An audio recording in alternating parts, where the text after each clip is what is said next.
So I was thinking, I think we may have invented a new form of fusion because you can turn a sphere inside out, and I wonder if anybody's ever done that with a uniform electromagnetic field. Oh, Wendell, hold on a second. Wait. I've got a very, very important message from the Mecca of all knowledge, Miami. Actually, no, I don't. You're watching The Tech.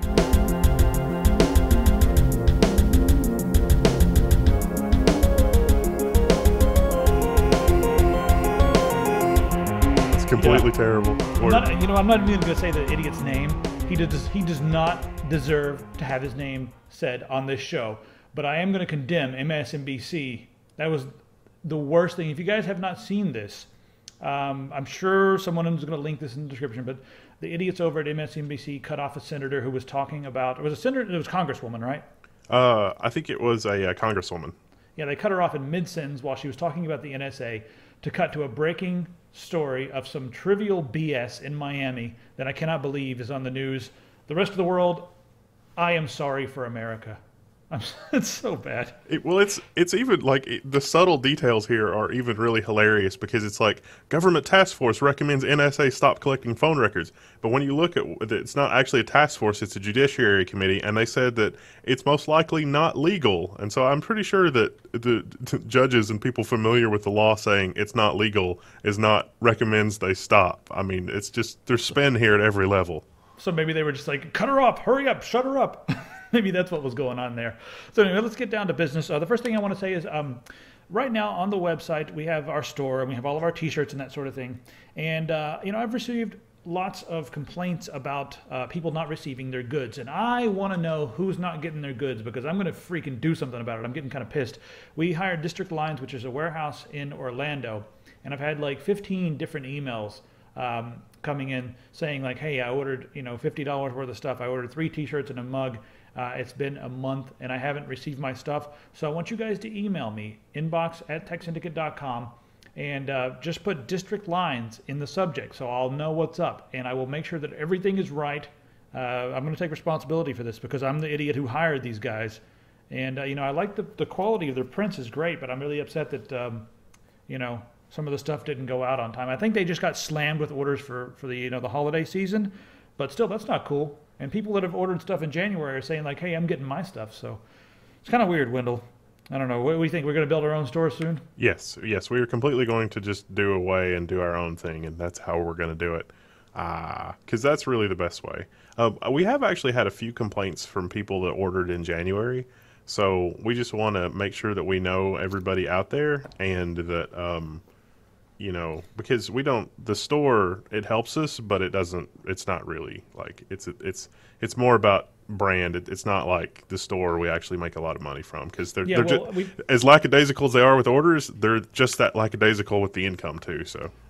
I've never taken any of the income from the actual stores. Every time we do something like, we sold actually a lot of shirts. Like, I think it was like we moved, I don't know, a couple hundred items in December, and that was a decent chunk of change. So I took all of that, every single penny, and reordered new shirts. And the next thing that's going to be coming up is new designs, but we'll probably wait for the new designs until we have our own store, which is going to be very, very soon.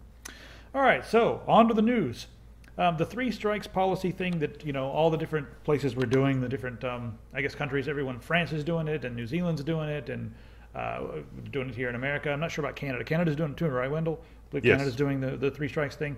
Well, apparently it's absolutely not working. They've hired some independent researchers and they've looked at all the data and they said, well, you know what? This 3-strike plan has not even dissuaded people in the slightest. And one thing that it has done, it is forced some of the people who are in the know and people who understand how the system works, it's forced them to go underground so that they have, instead of going to the regular peer-to-peer services and BitTorrent services, now they're using Usenet and, other means that are not tracked by the 3-strike policy. So it may have actually made the problem worse because now they can't even track and find out exactly how many people are downloading Game of Thrones or whatever, Breaking Bad or whatever thing. So we said it wasn't going to work. Here is proof that it hasn't worked. And I just wonder when a lot of people are going to, I wonder how much longer it's going to be before the big media companies come around and realize that this is not the real problem. The problem is the distribution problem.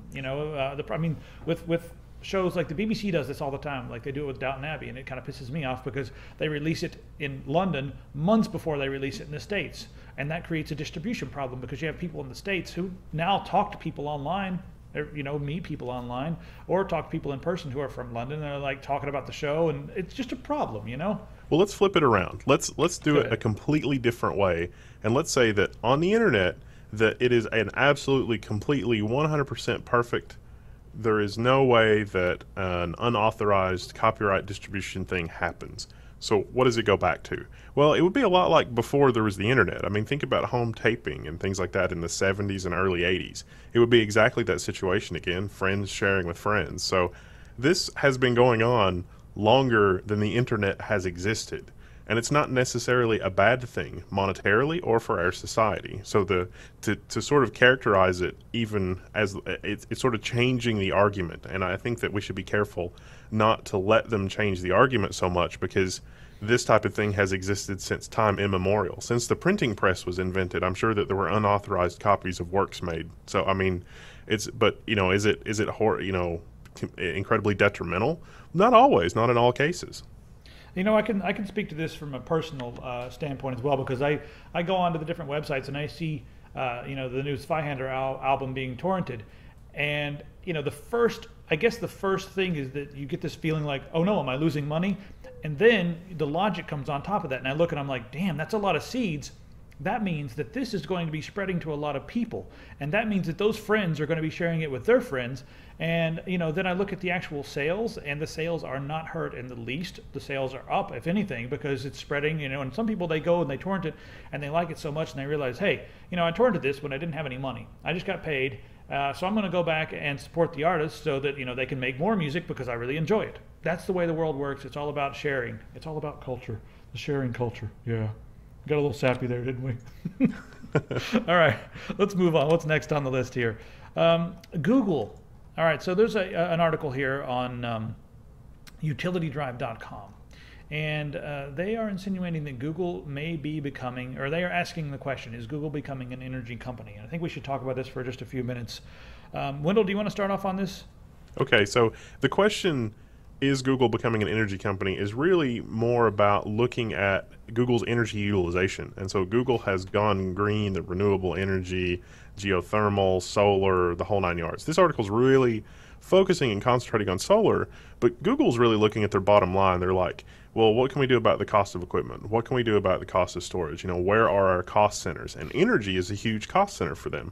So if they can get solar energy, if they can get other energy, they're a cash-rich business right now. If they can invest in solar energy or geothermal or other renewable sources of energy, then that directly helps their bottom line from now until the end of time, as long as they're running stuff. So the more efficient they can make their stuff and the more energy they can save, the more profitable they are. And that's just business. There's not anything special about that. That's just running a business.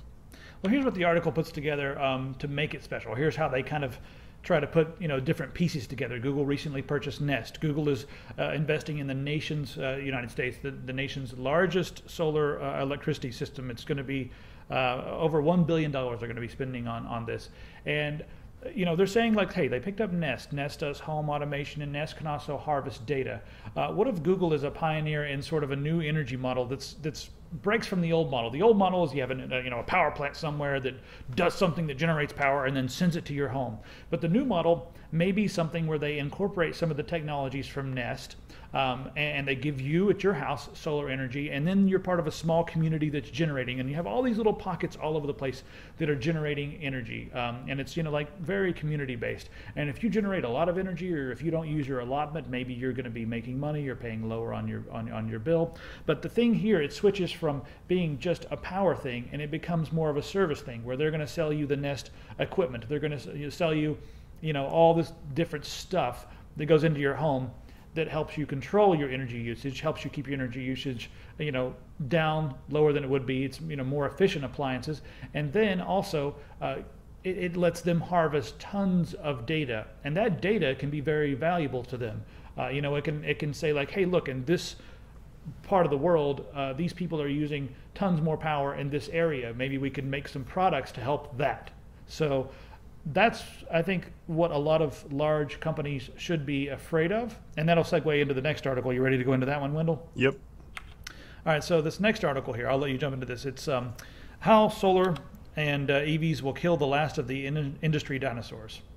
Okay, so this is just sort of another take on that sort of approach. So imagine a future where there's a smart grid that's like our traditional power grid, but the electricity can flow two ways. So your EV is a huge battery pack, basically.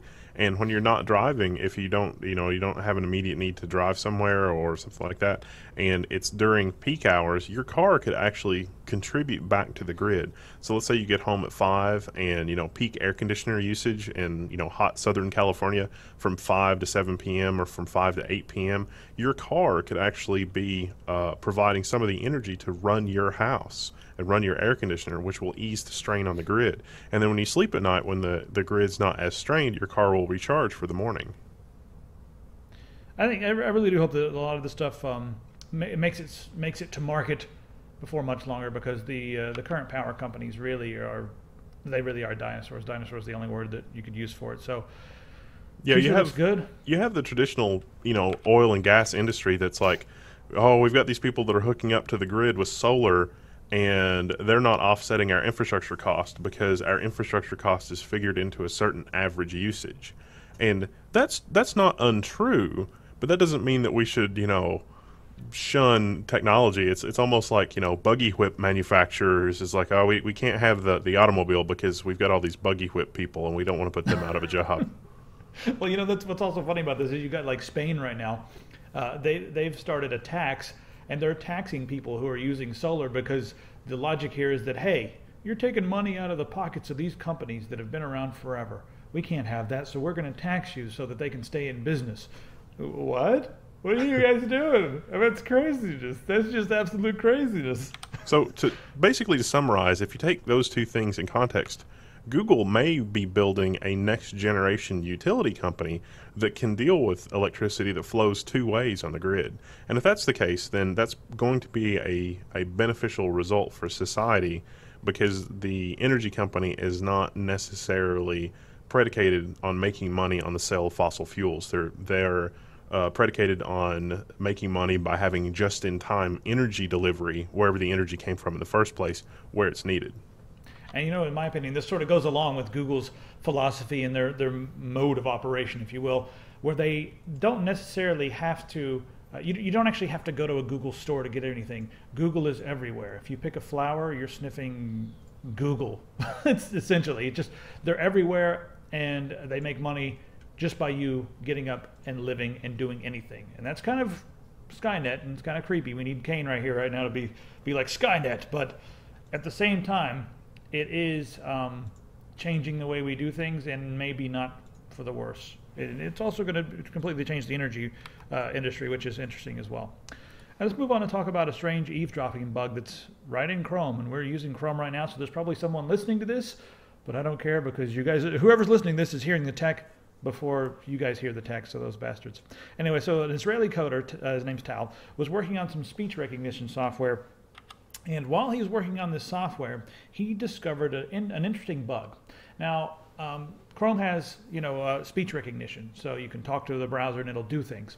And if you're making a Chrome extension, or if you have a website, well, as long as you ask the user's permission, you can, turn that feature on and use it. Well, he discovered that people can actually turn this feature on without actually asking permission. And if you go to a website that's infected with some malware, they, in theory, could turn on the speech recognition and just listen to you indefinitely, even when you're not even using your computer. You're walking around your house, just whatever. They can be listening to you all the time. Google spokesperson type thing has said they're not exactly worried about this, because someone still has to allow even the malicious websites, to do this. But that seems like something, if any hacker worth anything should be able to get right around. If they're able to get around, if they're able to get around all the other stuff, then they should be able to get around this. So yeah, that's pretty interesting. They have known about this issue since September of last year, I guess, and they haven't fixed it. So that is a little surprising.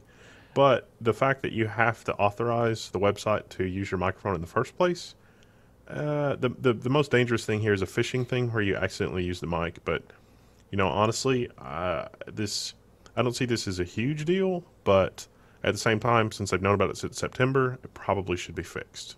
Well, don't you think that they could use something like this to allow government agencies to eavesdrop? Let's say a government agency comes in and they're like, hey, this guy here, he's got a Chrome account. You know, we need these 3 Gmail accounts. We need access to their Chrome so that we can listen to them talk. I mean, do you think that that's something that could happen? Yeah, I mean, certainly there are many opportunities to do that kind of thing. But I really doubt that they would bother with exploiting a bug when they could just order the company to do whatever, or, you know, send in a team to deal with it. All right, in more Google news, and you know, there's a lot of people are accepting Bitcoins these days. We've got Overstock.com, see, there's a journalist here. Let me see what his name is. We got Overstock.com and a whole bunch of other retailers, and a new retailer that shall not be named also started accepting Bitcoin. Oh yeah, Tiger Direct. Yeah, we're allowed to say that. Tiger Direct is now accepting Bitcoins. I'm actually kind of surprised that they're one of the first major electronics e-tailers that's accepting Bitcoins. I thought Amazon would be, because they're always, you know, out there doing things before a lot of other people. I thought Amazon would be first, but they're not saying anything. Tim Cook from Apple, not saying anything. And so a company from India, the gentleman's name is Gerard Malik. He decided he was just going to start asking different companies if they're going to start accepting Bitcoin. So he asks Google, you know, he asked Sergey Brin, and he emailed like all the guys at the top, you know, and they were all like, no response. So then he started going down the chain a little bit, and he started emailing people, and he started going back and forth with some people, and sure enough, Google is considering Bitcoins as a form of alternate currency that they can accept. So that's pretty interesting. I'm not sure that what that's going to mean for the Bitcoin world, but hey, that's pretty cool. And Tiger Direct, freaking Tiger Direct, taking Bitcoins. You guys are crazy down there in Miami. Yeah, I don't know. All right, so small town in Alberta, they're getting gigabit internet, and this is pretty interesting because it's like a small ISP. And the reason I wanted to bring this up is because the guy in charge of the ISP has a quote, and this is really, I don't want to dwell on this too much because we see these popping up everywhere, but this is the philosophy that we really need around the world. And they're doing this because we're a community-owned project. We get to balance out profitability versus what's best for the community. So just the fact that they can, you know, sit back and say, this is really good for our community, and therefore it's in the long run going to be better for us than immediate profit. That's the kind of thing we need. Hope we have more, you know, small companies like this. Small towns, I mean, this is a very small town here, 8,500 residents in this rural Alberta community. But we need lots of small towns to, you know, like go to your town meetings, say, hey, we need to raise some money to get some local ISP started so that we can run fiber to homes. It's really going to do a hell of a lot for the local businesses. And I'll be curious to look in this area in a couple of years and just see exactly what it's done for local businesses. But I bet it's going to end up bringing a lot of money to the area and a lot of opportunity to the area. The most surprising thing about this article is that their college, the entire college, apparently only has a 40 megabit connection. The entire college. Yeah. So these guys are really hurting. I mean, when you look at it, and it's like, if you were in this situation and you were on ailing, you know, 60-year-old, 70-year-old copper infrastructure, does it make sense to rerun copper, or does it make sense to run fiber? No, it makes sense to run fiber. And the point that you've got fiber, I mean, you can get gigabit fiber transceivers on eBay for like $25. So why would you ever run copper? That would be crazy. All right, South Korea is upgrading their entire infrastructure, and not their wired infrastructure. They already have like the fastest internet in the world. It's ridiculous over there. But now they're moving to 5G, which is, am I right? This article says it's 1,000 times faster than 4G, which is already really freaking fast. That's probably the speed at the tower. So the tower can support more clients and more clients faster. This is going to take about 5 or 6 years to roll out. But the interesting thing is here is that this internet will work completely fine on a bullet train. Now, before you weren't able to use your 4G on a bullet train. I mean, the thing's moving at several hundred kilometers an hour, but now with this, you'll be able to use it on the bullet train. And some of these bullet trains, I mean, 500-600 kilometers an hour flying around in China. The implications of being able to use extremely fast internet access while you're traveling across, you know, Asia or something in the future. We're talking like 5 or 6 years in the future, but that could really be cool.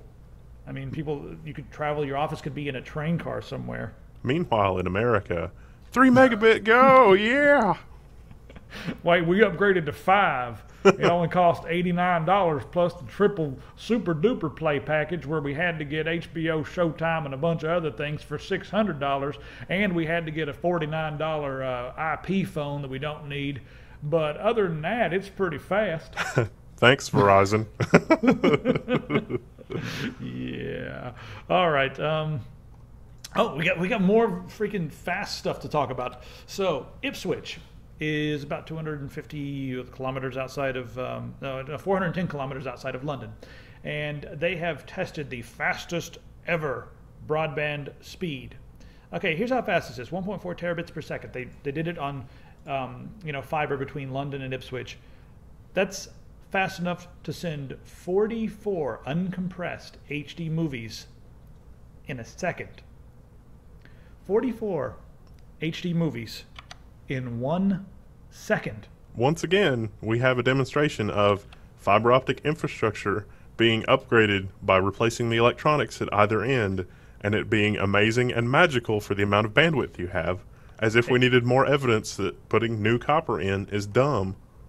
Yeah, I mean, copper can be fast, but just like you said, the main point that we want to drive home here is this is on existing fiber. We don't need any new ridiculous technology. Existing fiber can do this. It's really like 100 or more year infrastructure. All you have to do is just change the boxes on the end. Put a new box of technology on this end and a new box of technology on that end, and then all of a sudden the magical fiber can do something crazy.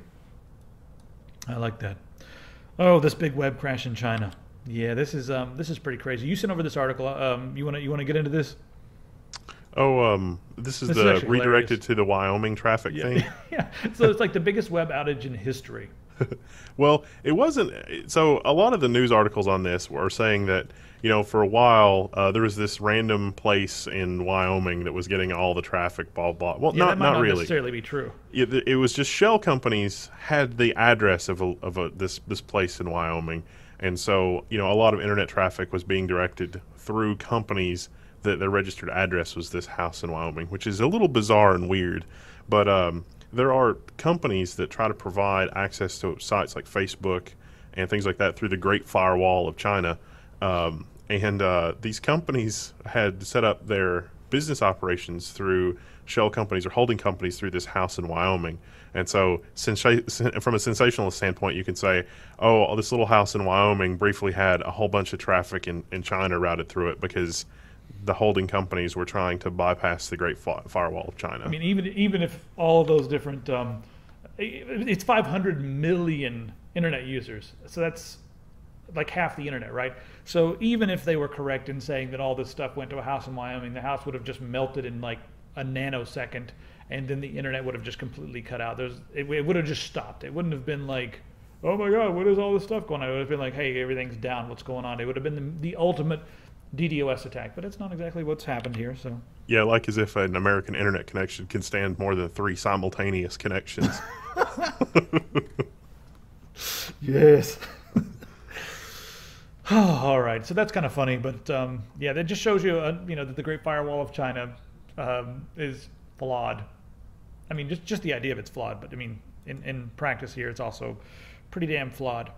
Ready to talk about something creepy and ominous? Yes. We don't really have much going on as far as the NSA goes, but there is some stuff going on in Kiev, and if you're someone out there in the Ukraine, hanging out in Kiev, how you guys doing? There are riots happening right now in the Ukraine, and we're not really going to talk about the riots or anything like that. But what we are going to talk about is an eerily creepy thing that happened with technology in the Ukraine. So people in the Ukraine are protesting, especially around Kiev, and they got a text message.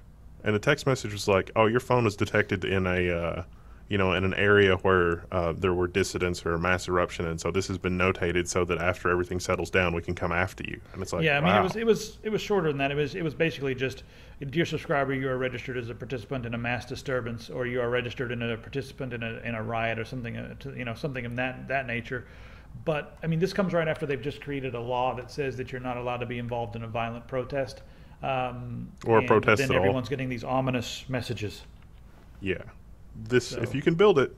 Now, even if even if this is not really serious and this is like fake or this is not complete reporting or this didn't really happen or whatever, from a technology standpoint, it is absolutely trivial to do this. Whether you're in Kiev, America, London, Madrid, doesn't matter. This is absolutely trivial to do. This is exactly the kind of metadata that the NSA is collecting domestically. Is exactly the kind of data that MI6 or MI5 or whatever, or the GCSB or whatever is collecting. It is exactly the kind of thing that German intelligence is collecting. It is exactly the kind of information that most nation states are collecting on their citizenry. That's very bad because it will be abused. Yeah. One thing you need to know about this is that the local, not the local, but the cell providers, they had no idea, and they're all saying that they had nothing to do with this. So it's not like anybody had to go through somebody at a provider. That didn't happen. It just went out, and that was the end of it. All right, wear Google Glass to the movies. I dare you to do it. I dare you to wear Google Glass to the movies. So a gentleman wore Google Glass to the movies in California, and he was sitting there, and about an hour into the movie, some guy taps him on the shoulder and is like, he actually reached over and ripped the glass off of his head and said, "You need to come outside with me right now."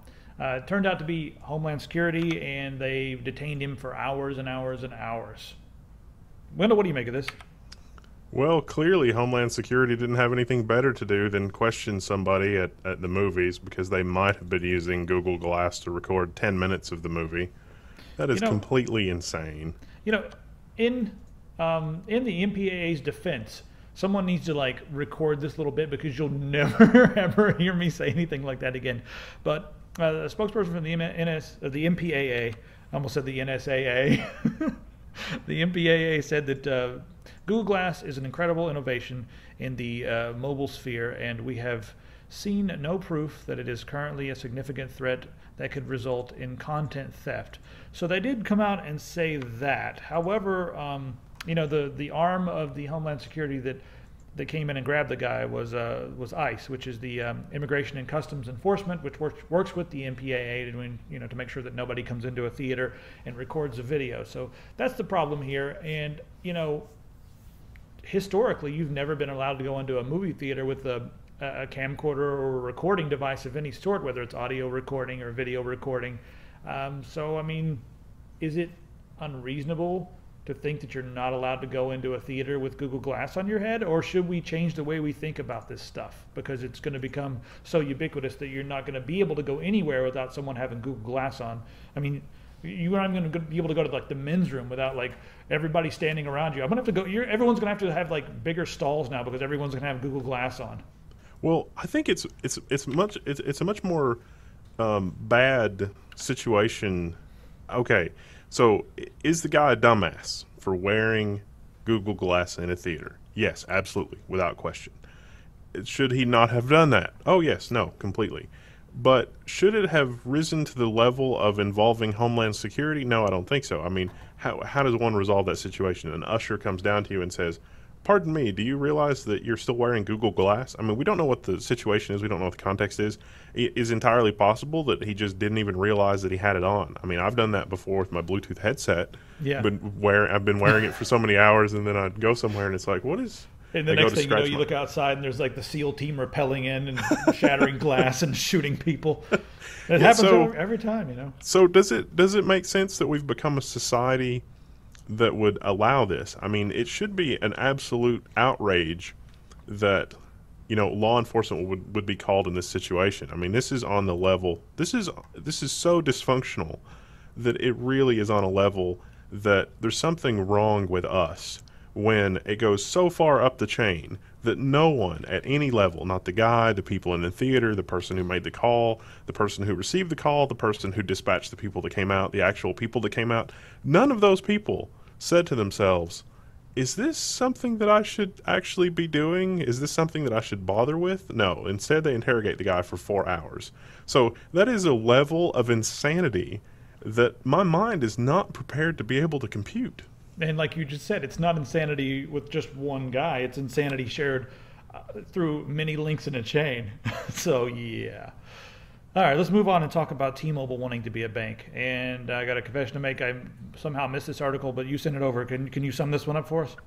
Um, yeah, so T-Mobile, they're going for the uncarrier, that thing. So now they want to be the unbank. Well, what does that mean? Well, this is just a neat article that T-Mobile is now offering um, Visa gift cards with no fee, bill pay with no fee, ATM cash withdrawal for no fee. And so, like the European, well, not just European, some countries in Europe, a lot of people use their mobile phone like a cash device, and so they'll carry a balance on their phone, but they can debit from the balance on their phone. So, like you have a prepaid phone or whatever, and you put $200 or whatever on your phone, and you want to make a $50 purchase, you can use your phone to make a $50 purchase, and then the balance on your phone is $150 instead of $200. And it's also like that in it's popular in a lot of countries in Africa and things like that. And so T-Mobile is like, hey, we can do that in America, and that's actually a pretty good idea. You combine this with the near field stuff, and they could actually beat Google to the punch on this. There's not really a carrier that's doing that, and Google really wants to do that in America, but because it's hard to move money in and out of your phone, Google hasn't done that yet. But with T-Mobile doing this, Google could probably just hit a button and have all their near field contactless payment stuff just happen immediately. And with the free bill pay for people that are on legacy systems, that's really neat.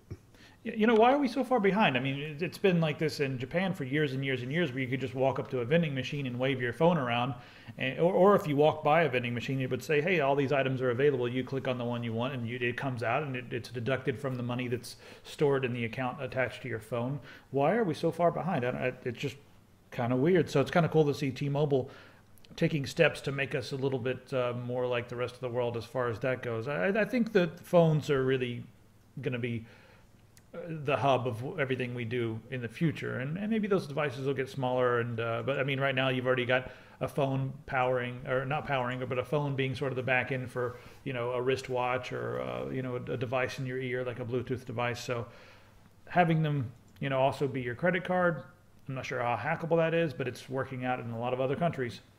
Probably less hackable than a magnetic strip that's already on your credit card. Yeah, certainly. Anything's less hackable than the magnetic strip on a credit card. Yeah, I mean, that system was broken before it was even widely prevalent in America. And we still use it all the time. It's wonderful.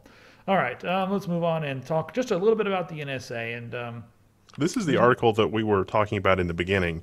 And yeah. the little blurb, if you went to watch the YouTube video where the Congresswoman was interrupted, the little blurb was so misleading that we thought we ought to share an actual real article that had actual real quotes from the actual real thing, so that you actually know what it was about instead of getting the weird Stasi whitewash, whatever that was, on MSNBC.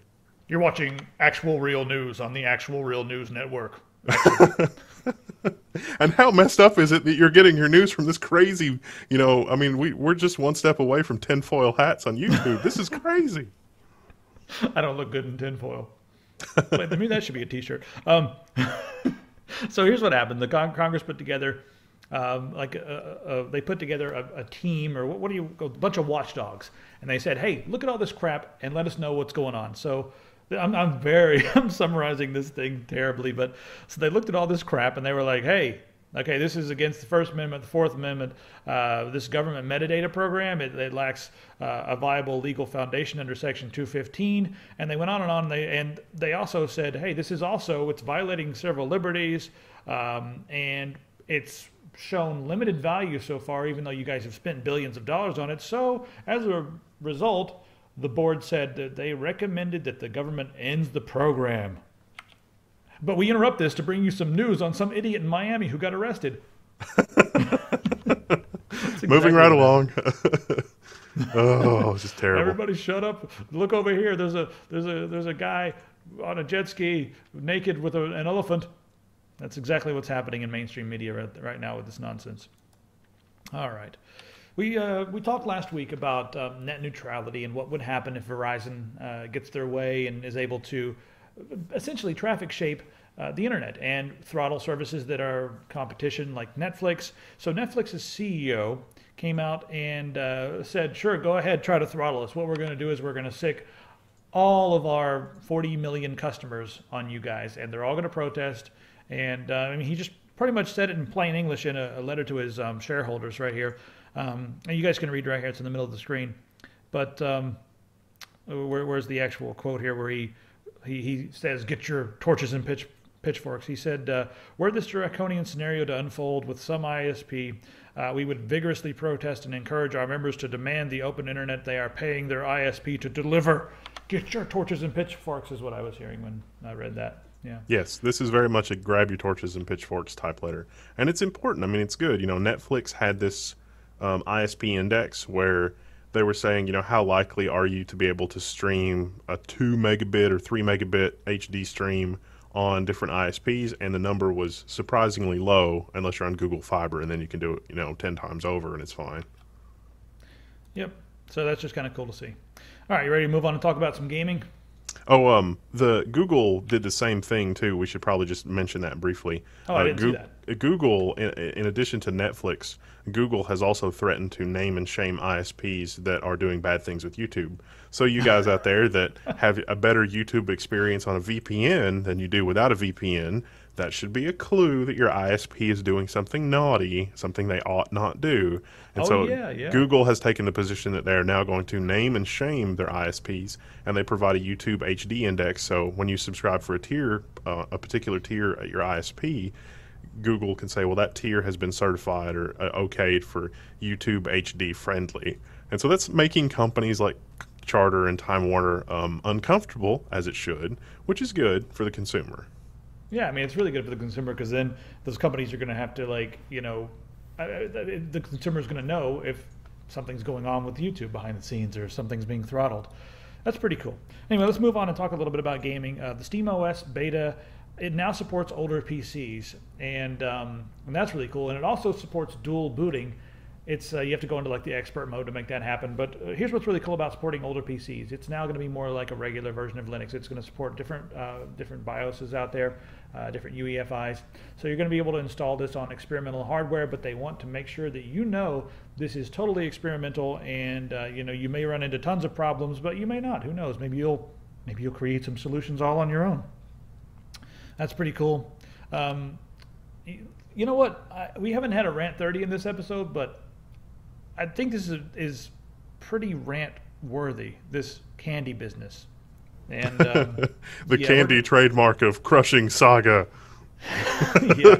So here's what happened. And I don't want to be as angry at, yeah, I do, these idiots at King.com. So King.com, they own Candy Crush and a number of other cheesy apps that do really well. I mean, these make a lot of money. So they were having problems with a lot of other apps out there that were making things like Sugar Crush or I guess that's not even candy, but they were making candy whatever, Candy Land and Candy, I don't know, just a bunch of candy apps that look like the King.com stuff. So they got pissed and they filed for a trademark on the noun candy, and they got it. So they've been enforcing it mainly with all of these other entities. Sending threatening letters, basically, saying that, you should, even if their game is nowhere similar. But they really shouldn't throw stones because they themselves are in a glass house. I mean, if you trace the history of King.com, you can find some early games in their portfolio that are blatant clones of other games that were very popular at the time. And some people have done that, and there are articles about that, and you can go find those. But this is some really, really bad behavior from a game company, so shame on them. Well, I mean, look at Candy Crush and games like that. This is not a team of developers that got together with a vision and said, hey, we want to create something awesome. This was a team of business guys that hired a bunch of developers and then got their lawyers involved and said, hey, we want to make something that's going to make $1 gazillion and it'll sell to the masses on touch devices that they can use. That's what really happened here. And now their legal team is going crazy. And here's what they've done. They sent some threatening letters to the Banner Saga. Now, the Banner Saga is a very new PC game. I picked up a copy of this, and I'm actually having a lot of fun with it. It's turn-based.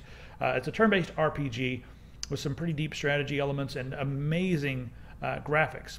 Well, they've sent them letters because the Candy Crush Saga. They're now claiming ownership of the noun saga, and they told them that their use of the word saga, of the noun saga in the Banner Saga is confusing to their viewers. Now, first off, guys, Candy Crush, you must think your viewers are completely stupid. Number one, the phrase saga, let's open up Wikipedia right here.